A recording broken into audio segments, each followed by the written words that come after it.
वेदाहमेतं पुरुषं महान्तम् आदित्यवर्णं तमसः परस्तात् तमे विदित्वाति मृत्युमेति नान्या पन्था विद्यते अनाय। ॐ संगच्छध्वं संवदध्वं शम्भो मनांसि जानताम् देवा भागं यथा पूर्वे संजानाना उपासते। प्रेम से मिलकर चलो, बोलो सभी ज्ञानी बनो, पूर्वजों की भांति तुम कर्तव्य के मानी बनो। पूर्वजों की भांति तुम कर्तव्य के मानी बनो। ओम शांति शांति शांति।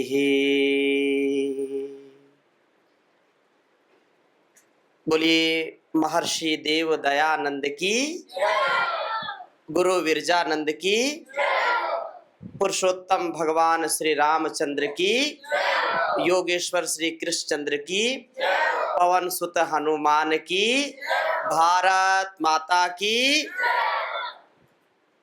अपने सभी ऋषि ऋषिकाओं के, वीर वीरांगनाओं के संपूर्ण जीवन और जगत के कल्याण के जो हमारे गौरव हैं, उस परंपरा को प्रणाम करते हुए, नमन करते हुए, योग ऋषि परम पूज्य गुरुदेव जी महाराज, आचार्य श्री महाराज जिनके पावन सानिध्य से संपूर्ण पतंजलि योगपीठ और संगठन संस्थान जो महर्षि देव दयानंद जी के विचारों और उनकी शिक्षाओं के आधार पर आज पूरे देश और दुनिया में योग, यज्ञ, आयुर्वेद और वेदों के बताए गए मार्ग का आलंबन लेकर के व्यष्टि से समष्टि के कल्याण का एक बहुत बड़ा अनुष्ठान चल रहा है। यहाँ राजस्थान में जो भक्ति और शक्ति का, जो वीरता, धीरता, गंभीरता का, देश और दुनिया के लिए गौरव का स्थान राजस्थान है, इस धरा को प्रणाम करते हुए भरतपुर जिले के इस बयाना तहसील में पहली बार आगमन हुआ। उपस्थित मातृशक्ति के हृदय में जो एक जीवन और जगत के कल्याण का भाव परमात्मा ने दिया है, माता निर्माता भवती, ममता की समता संसार में कोई कर नहीं सकता। आपके चरणों में बहुत हृदय की गहराइयों से मैं प्रणाम करता हूँ। आज हम संसार की ओर दृष्टिपात करते हैं तो दो ही चीजें हैं। चारों ओर विषय वासनाओं का अंबार लगा है, चारों ओर भोग का, जहां भोग वहां रोग है। अभी गीत में सारे उस बहन सुनैना ने जो गीत सुनाया उसी को आधार बना करके उन्होंने मेरे बोलने का मार्ग प्रशस्त कर दिया है, सरल कर दिया है। घर परिवार से लेकर के, बिजनेस व्यापार से लेकर के, संसार से लेकर के, हम इन परिस्थितियों में आज हैं कि हमको अगर ऋषि परंपरा का हमने आलंबन नहीं लिया, अगर हमने अपने जीवन और जगत को अच्छा बनाने का संकल्प नहीं लिया, तो आने वाला समय हमारे लिए बड़ा घातक होगा। आज परम पूज्य योग ऋषि स्वामी जी महाराज जो इतनी बड़ी सेवा कर रहे हैं, उनके पीछे का जो ज्ञान विज्ञान है वो गुरुकुलीय शिक्षा है। उनके जीवन का जो ध्येय है वो महर्षि दयानंद हैं, जिन्होंने सत्यार्थ प्रकाश बचपन में पढ़ा और उसको आत्मसात करके आज उनका एक एक पल, एक एक उनका रोम रोम ऋषि के कृतज्ञता के लिए कटिबद्ध है। और मनसा वाचा कर्मणा उनके अंदर जो धीरता, वीरता, गंभीरता है, जो आसुरी प्रवृत्ति के लोग हैं, जो धर्म के विरुद्ध खड़े होकर के अधर्म का, अन्याय का, अंधकार का और अविद्या का जो बोलबाला चारों ओर रखना चाहते हैं, उनके लिए जो पतंजलि योगपीठ के माध्यम से कार्य हो रहा है और ये बहुत ही बड़ा कार्य है। सच्चे अर्थों में पतंजलि का जो कार्य है वो आर्य समाज का ही कार्य है। पतंजलि और आर्य समाज अलग अलग नहीं है। संस्था हो सकती है दो अलग हो, लेकिन मूल में देव दयानंद महर्षि का ही कार्य है। उनका ही विचार, उनकी ही दृष्टि, उनका ही संपूर्ण जो ज्ञान विज्ञान है उसको हम आत्मसात करके इस कार्य को आगे बढ़ा रहे हैं। आज मैं यहाँ बैठा हूँ आपके बीच में, तो याद रखना कि आर्य समाज ना होता तो मैं भी यहाँ ना होता। ये बात बोलने की और सुनने समझने की नहीं है, ये मेरे हृदय की बात है। 1998 से, ऐसे तो 1996-95 से जब मैं आर्य समाज के संपर्क में आया, मेरे जिस विद्यालय में मैंने पढ़ा और कक्षा 6 से लेकर के 12वीं तक जिस विद्यालय में पढ़ा, तब से लेकर के आज तक, उस समय ये तो मन में था कि मुझको देश की सेवा करनी है, राष्ट्र की सेवा करनी है, लेकिन किस रूप में करनी है मुझको भी ये पता नहीं था। धीरे धीरे जब हमारे एक शास्त्री जी जो संस्कृत पढ़ाते थे, उन्होंने आर्य समाज की बातें बताई और वो एक एक शब्द बोलते थे तो वो बातें हमको समझ में आती थी और धीरे धीरे और गहराई में उतरते गए। फिर एक दिन सत्यार्थ प्रकाश की बात आई और जहाँ हम रहते वहाँ सत्यार्थ प्रकाश किसी के पास था नहीं। बड़े मुश्किल में किसी के पास पुराना जो है सत्यार्थ प्रकाश मिला और जिस दिन वो सत्यार्थ प्रकाश मैंने पढ़ा, याद रखिए कि मेरे आंखों से आंसू की धाराएं निकली और जब तक उस पूरे सत्यार्थ प्रकाश को मैं पढ़ नहीं सका तब तक उसको अपने सिरहाने पर रखता था, जब भी मुझको समय मिलता था और पढ़ता था, क्योंकि महर्षि देव दयानंद ने सत्यार्थ प्रकाश का जो लेखन किया वो सारे वेदों का, सारे दर्शनों का, सारी स्मृतियों का और भारतीय संस्कृति का सार है। और उसको जो एक बार पढ़ लेता है वो संसार के संपूर्ण दुर्गुण दुर्व्यसनों से, संपूर्ण जो संसार के जो बंधन है या ये कहें कि जो षड्यंत्र हैं, उनसे वो ऊपर उठ जाता है। कभी संसार में फंस नहीं सकता, लेकिन उसको जीना पड़ेगा, उसको जीना पड़ेगा। महर्षि दयानंद का जो जीवन चरित्र पढ़ा, जिसने सत्यार्थ प्रकाश पढ़ा, जिसने व्यवहार भानु पढ़ी, उसका जीवन सफल हो गया। जब पहली बार 1998 में मैं आर्य समाज के पहले जलसे में गया और बीज तो पहले से ही पड़ गए थे इस संस्कृति संस्कार के और अपनी भारतीय परंपरा के, तो वहाँ जैसे अभी हमारी श्रद्धामयी बहन गा रही थी तो समय एक दो गीत मैंने भी गाए और लोगों ने फिर उत्साह से वो क्या गाया उससे तात्पर्य नहीं है, तात्पर्य ये है कि वो मेरे लिए इतिहास बन गया वो दिन। उस समय पूरे आर्य समाज के लोगों ने सत्यार्थ प्रकाश, ऋग्वेद भाष्य भूमिका, व्यवहार भानु, स्वमंतव्य अमंतव्य प्रकाश, गो करुणा निधि, मतलब जितना साहित्य महर्षि दयानंद जी का था और भी कई पुस्तकें जो है पौराणिक तोप पर वैदिक तोप और बहुत सारी पुस्तकें मुझको मिली। और उस दिन का जो मैं जब स्मरण करता हूँ तो मेरे लिए वो दिन स्वर्णिम अवसर हो गया और मेरा जीवन बदल गया। फिर जब मैं शहर में आया, स्वामी जी महाराज को मैंने देखा आस्था के माध्यम से, तो मैंने ये संकल्प कर लिया कि मुझको अब ऐसा ही जीवन जीना है। मुझको देश संस्कृति के लिए, ऋषि परंपरा के लिए, वेदों के लिए और अपनी सनातन पुरातन वैदिक परंपरा को घर घर पहुंचाने के लिए जीना है। कि हमको ऐसे महापुरुषों का, ऐसे संतों का, ऐसे विद्वानों का जब सत्संग मिलता है तो जीवन में परिवर्तन आता ही आता है। और याद रखना कि हमारे जीवन का जो ध्येय है, महर्षि दयानंद के जीवन से हम देखें, जिनको 17 बार जहर पिलाया गया, फिर भी वो अपने वैदिक धर्म से, अपने राष्ट्र धर्म से, अपने सन्यासी धर्म से कभी वो विमुख नहीं हुए। ऐसा ही चरित्र हमारे बच्चों का होना चाहिए। स्वामी जी महाराज कहते हैं, बार बार हमको समझाते हैं कि जो लोग कहते हैं कि भारतवर्ष ऋषियों का देश था, ऐसा कभी नहीं कहना चाहिए। ऐसा चरित्र जीना चाहिए, ऐसा हमारा कृतित्व हो, ऐसा हमारा नेतृत्व हो, ऐसा हमारा मंतव्य हो, ऐसा हमारा कर्तव्य हो, ऐसा हमारा गंतव्य हो कि लोग देखें तो बोले कि ऋषि कैसा होता है, ऋषिका कैसी होती है। तो ये सामने जो बैठे हैं, इनके चरित्र को देख लीजिए, ऋषि ऋषिका ऐसे होते हैं। इसलिए अपने बच्चों को चरित्रवान बनाइए, बुद्धिमान बनाइए, बलवान बनाइए, प्रज्ञावान बनाइए, और उसके लिए हमारी सबसे पहली भूमिका होती है।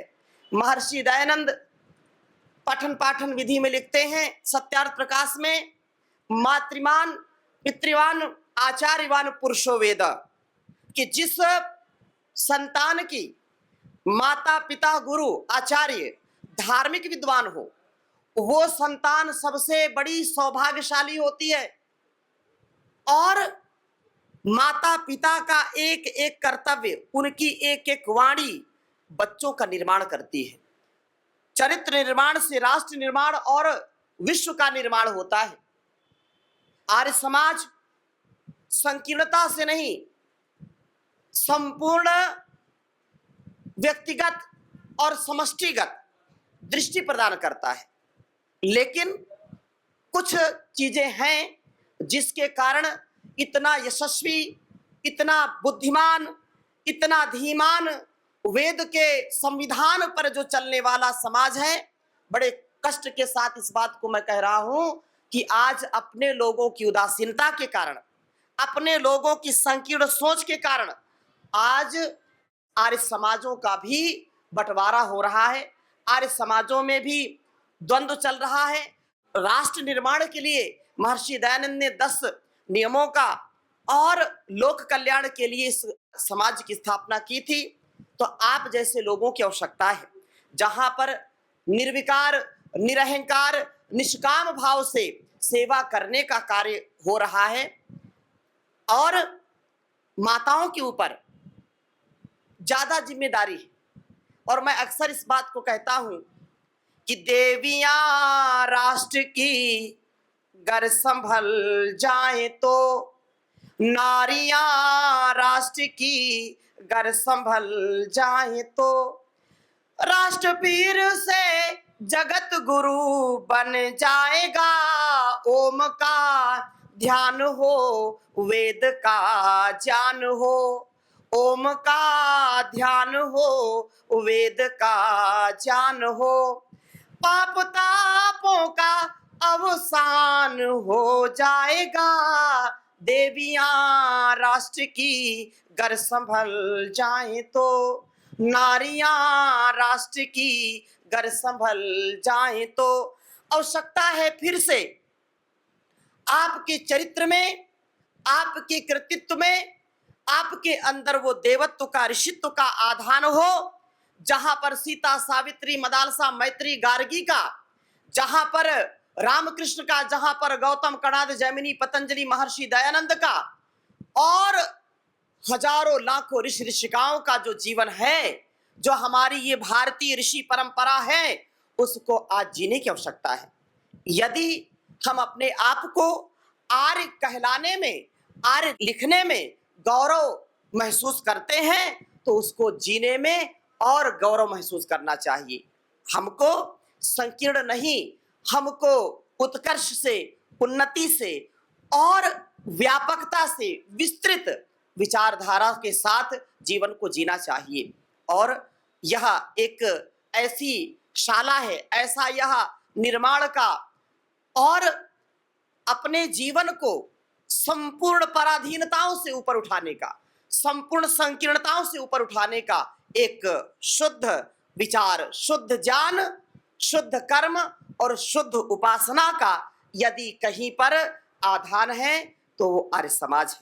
इसलिए हम सच्चे अर्थों में इसको जीने का प्रयत्न करें और जो जीवन हमारा होना है उसके लिए एक दृष्टि जो हमारे ऋषियों ने दी है, ऋषि रामचरितम सत्यम महाजनो येन गता सपंथा। दुनिया में भारतीयता ही, आध्यात्मिकता ही सुख, शांति और आनंद का आधार कर सकती है। भोग से कभी संसार में सुख शांति आ नहीं सकती है। अभी गीत में जैसा गा रहे थे कि अगर हमको संसार में उन्नति प्राप्त करनी है तो योग के पथ पर चलना पड़ेगा, अध्यात्म के पथ पर चलना पड़ेगा, मन से, वाणी से और व्यवहार से इसको जीना पड़ेगा। अगर हम उन्नति चाहते हैं, मुक्ति चाहते हैं, तो विषयों को विष के समान त्यागना पड़ेगा। बहुत सुंदर बात कही है, विषयान मुक्तिम इच्छसि चेतात। अगर आप मुक्ति चाहते हैं तो विषयान विषवत त्यज। अगर विषयों को आप स्वाद लेकर के उसको रूप का, रस का, गंध का, शब्द का, स्पर्श का, संसार के ये क्षणिक सुख का आनंद लेना चाहते हैं तो ये स्वीट पॉइजन है, ये मीठा जहर है। अगर इससे हम ऊपर उठ करके विषयों को विष के समान त्याग देते हैं तो मुक्त अवस्था में हो जाते हैं। एक तो यहां संसार की मुक्ति कि हम जीते जी मुक्त हो जाएं। अगर हम अपने व्यवहार में मुक्त स्थिति में विचरण करते हैं तो समझो मुक्ति की कल्पना कर सकते हैं। और बातें हम बहुत करें, हमारे जीवन में काम, क्रोध, लोभ, मोह, ईर्ष्या, द्वेष, छल, कपट भरा पड़ा है, तो हम कुछ भी करें, हम कभी सुख, समृद्धि, यश, कीर्ति कभी पा नहीं सकते। सच्ची यश कीर्ति, ऐसे तो लोग बहुत धनवान हो जाते, बुद्धिमान हो जाते, बलवान हो जाते, लेकिन सच्ची जो शांति है वो ज्ञान से है। ज्ञान का आधान व्यक्ति को महान बनाता है। जैसा जाना वैसा माना और वैसा जीना। कथनी और करनी में अंतर नहीं होना चाहिए। तो मुक्ति की यदि हम कल्पना करते हैं तो जीना चाहिए। हम रसगुल्ले की खूब कथा करें। अभी आचार्य जी ने वो बयाना का क्या खिलाया है, कलाकंद, बड़ा प्रसिद्ध है। बोले स्वामी जी और खाओ है, कलाकंद खूब खिलाया। अब हम तो लाए नहीं, हम तो खा गए वहां से। अब मैं 1 घंटे 2 घंटे बैठ करके यहाँ कलाकंद की चर्चा करूं, कलाकंद की कथा करूं, आपका मुंह मीठा होगा क्या? बोलो ना। कलाकंद बहुत अच्छा है, बहुत स्वादिष्ट है, बहुत पौष्टिक है। कितनी भी कथा करूं आपको उससे कोई लाभ नहीं होगा, उसका कोई रस नहीं आएगा। इसलिए अगर उसका रस लेना है तो उसको खाना पड़ेगा। बोलो ना, खाना पड़ेगा कि नहीं? ऐसे ही अगर हमको ऋषि कल्प बनना है, हमको यदि उच्च चरित्र से युक्त बनना है, हमको यदि अपनी सनातन पुरातन वैदिक परंपरा को आत्मसात करना है और ऐसा महापुरुषों जैसा जीवन जीना है, जैसे इस पूरे भित्ति में, इस दीवार में महापुरुषों के चित्र लगे हैं। इनके चित्र क्यों लगे हैं? क्योंकि इनका चरित्र आज भारतवर्ष का चरित्र बन गया है। आज भगवान राम को, भगवान कृष्ण को हम क्यों पूजते हैं, क्यों उनको अपना आदर्श मानते हैं? क्योंकि वो ऐसा चरित्र जी करके गए हैं जहां पर बच्चा बच्चा राम, बच्चा बच्चा कृष्ण बने, सीता सावित्री बने, तब जाकर के इस राष्ट्र का कल्याण होगा। और ये कोई कठिन नहीं है, इसको जीना है। महात्मा बनना है और दुर्जन बनना है। महात्मा और दुरात्मा में क्या भेद है? बहुत सुंदर कहा शास्त्रों में कि मनस्य अन्यत वचस्य अन्यत कर्मण्यन्यत दुरात्मा नाम मनस्येकम वचस्येकम कर्मण्येकम महात्मा नाम। मतलब जिनका मन, जिनकी वाणी और जिनका कर्म अलग अलग है। जा रहे हैं मुंबई और किसी ने पूछा कहाँ जा रहे हो? बोले अभी विचार नहीं किया। झूठ बोल दिया, मन में है कि मुंबई जाना। अच्छा चलो, किसी, अरे आप तो बोले थे मुंबई जाने के लिए। फिर तुरंत भाव बदल लिया, दिल्ली जाना है। मन में कहीं, वाणी में कहीं और कर्म में कहीं की जो बात करता है वो दुरात्मा है। और महात्मा कौन है? जैसा मन में है वैसा वाणी में है और वैसा उसके कर्म में है, तो वह व्यक्ति वास्तव में महात्मा होता है। इसलिए हमको सच्चे अर्थों में महात्मा बनना है। हमारी कथनी और करनी में अंतर ना हो, विषयों से हम अलग रहें और हमको ऋषि कल्प बनना है तो 7 ऋषियों की साधना करिए। किनकी साधना करना है? 7 ऋषियों की साधना करना है। उपनिषदों में बड़ी सुंदर चर्चा की है, विस्तार नहीं, मैं सार में उस बात को बताता हूं। आचार्य जी तो सब पढ़े हुए हैं और आपको भी सुनाते रहते हैं। अगर हमको वास्तव में अपने जीवन को श्रेष्ठतम बनाना है तो अपने से काम शुरू करना पड़ेगा। पर उपदेश कुशल बहुतेरे, उपदेश करना भी अच्छा है लेकिन दूसरों के लिए अच्छा लगता है, बोले हमारे लिए नहीं है ये, ऐसा कभी विचार नहीं करना। हमको इस पूरी समष्टि से शिक्षा लेनी है। अभी आचार्य जी बात कर रहे थे कि स्वामी जी महाराज का जीवन हमको बहुत प्रेरणा देता है।